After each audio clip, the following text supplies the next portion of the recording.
Kāds pieredzes stāsts, kādi novērojumi?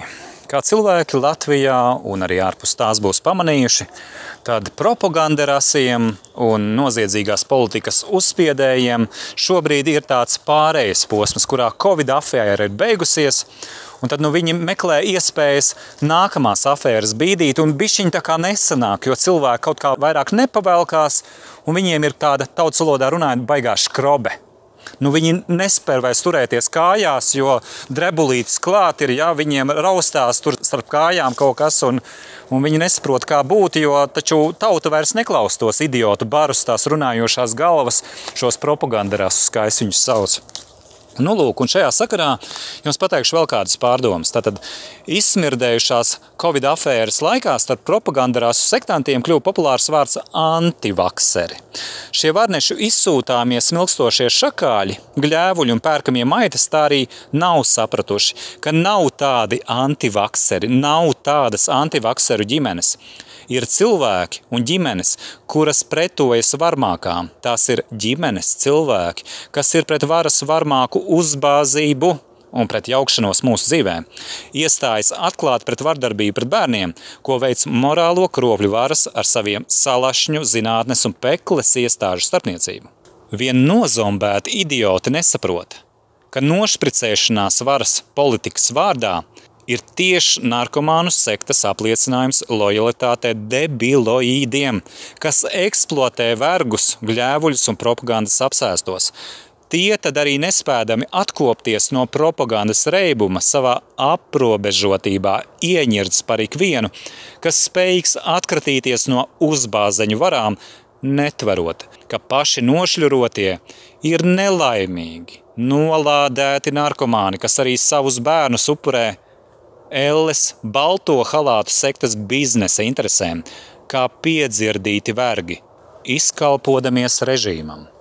Es šo pieredzi pieminu arī savas dzīves kontekstā, jo tā kā mani apsūdzēja par to, ka es elpoju brīvi, un arī citas Covid sektas izdarības nerespektēju un nekad nerespektēšu debīlismu, tad, lūk, mani apsūdzēja, apmeloja, safabricēja lietu, līdz pat liedza man saziņu saskarsmi ar maniem bērniem. Un, lūk, kādā tiesas sēdē, kur piedalījās Jūrmalas bāriņtiesas pārstāve, Balčūne, tika teikts par mani, it kā es esot iestājies kādā tur antivakseru kustībā starptautiskā, un tāpēc es esmu tāds, kāds es esmu. Šī nolādētā maita, kura runāja, nezinādama, ko viņa runā, apsūdzēja mani tajā, kas es neesmu. Es esmu cilvēks, kas neļauj sev uzspiest varmāku politiku. Nav nozīmes, no kura gala nāk tā. Vai no Mušmerikānijas, vai no Geiropas, vai no austrumiem, vai rietumiem. Nav nozīmes.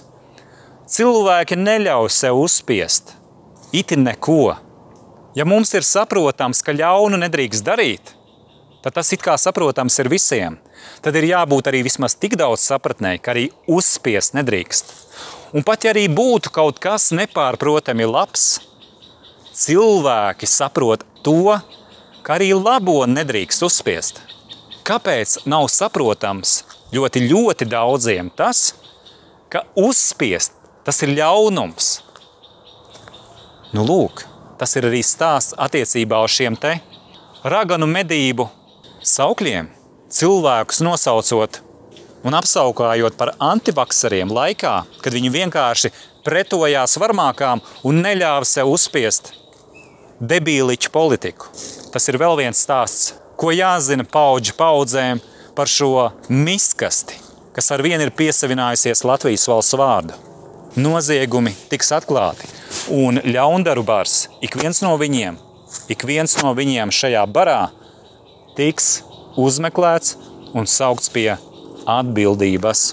Miskastes režīms kritīs, un izgaismojot šādus notikumus, tās palīdz tam notikt.